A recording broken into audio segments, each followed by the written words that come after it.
tensions across the country reached a new point when a Trump supporter was killed by a confirmed Antifa member.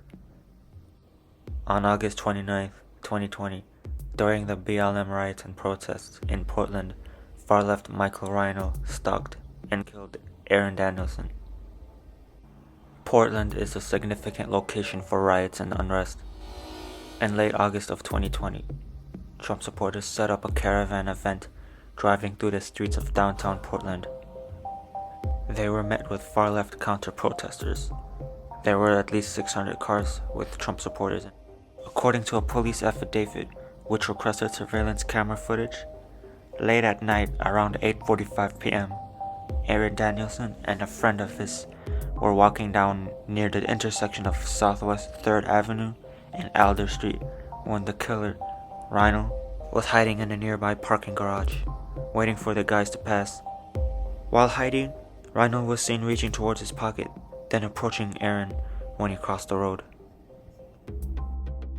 Aaron Danielson, born 1980, was born in Spokane, Washington, and a resident of Portland. He worked as a mover in Spokane until he decided to move to Portland with his friend to establish a moving company.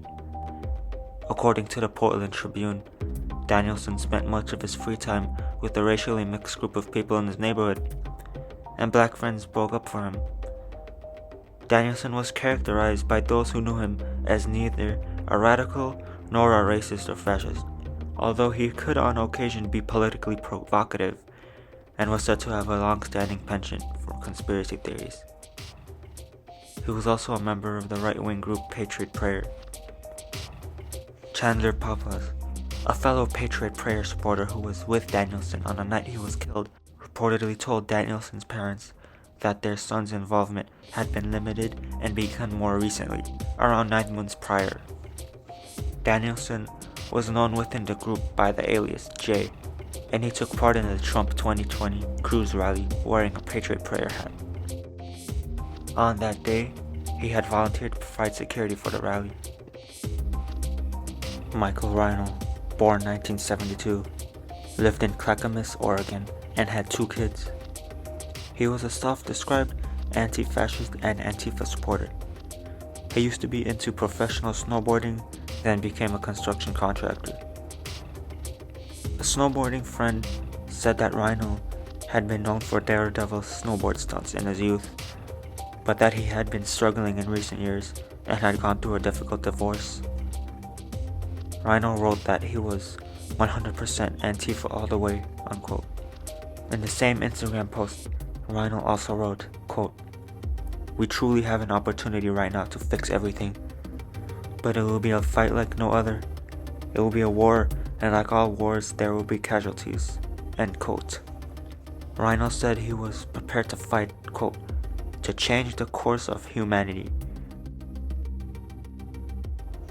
When Rhino confronted Aaron, someone was heard saying, quote, "We've got a couple right here," followed by 2 gunshots. According to the police affidavit, Aaron Danielson was armed with a Glock pistol, bear spray, and an expandable baton. During the confrontation, Rhino shot Aaron as he confronted him. However, the first bullet had hit Aaron's bear spray, which erupted. The second one shot him in the chest.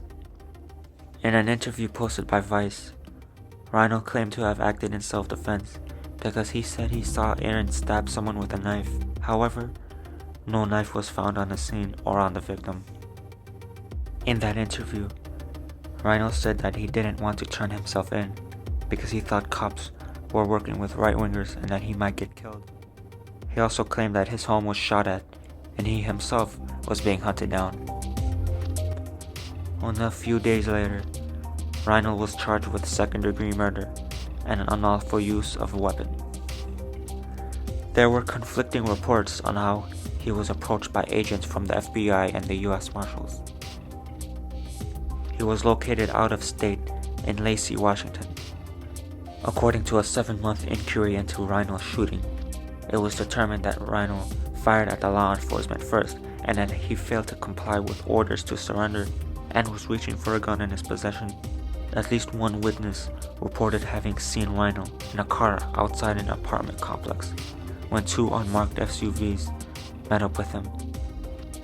That's when the witness stated that Rhino got out of the car and shot up to 50 rounds at the officers with what looked like a semi-auto rifle. Another witness from inside the complex, who issued a statement from his attorney, claimed that Rhino did not have a weapon.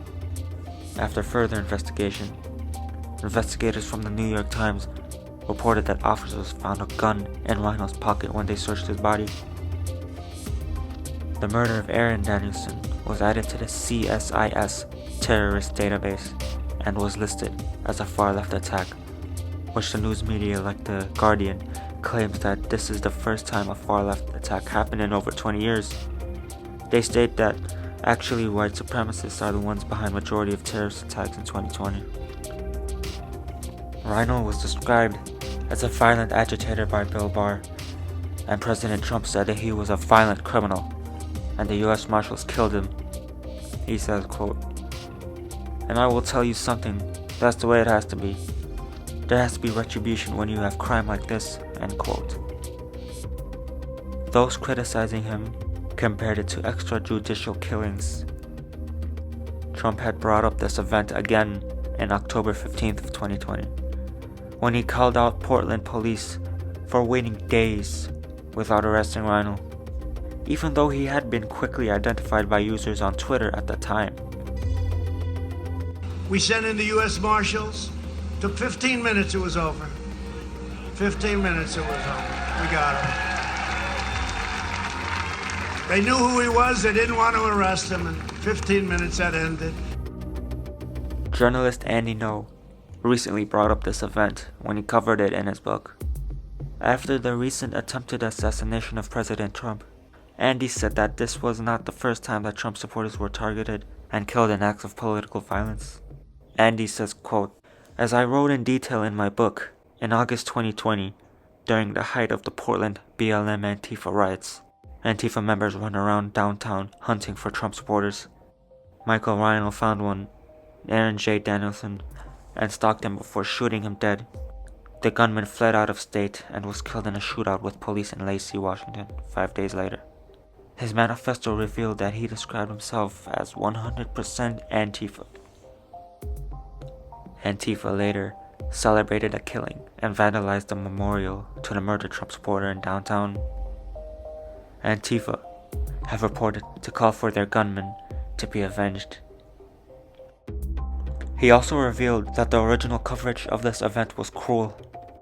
Aaron was originally misidentified as somebody else.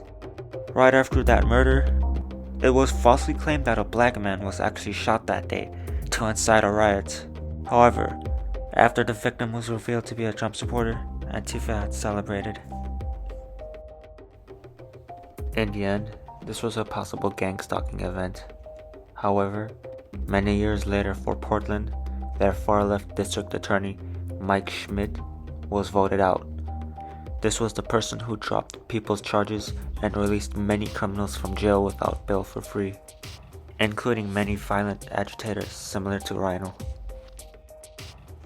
Also, the immediate response from the feds. A lot of the stuff we see on social media and all the news we see, Trump also sees that too. So when Portland didn't arrest Rhino, Trump had already sent federal marshals and FBI agents to locate him. Thanks for watching. If there was anything I missed or got wrong, please let me know. Peace out.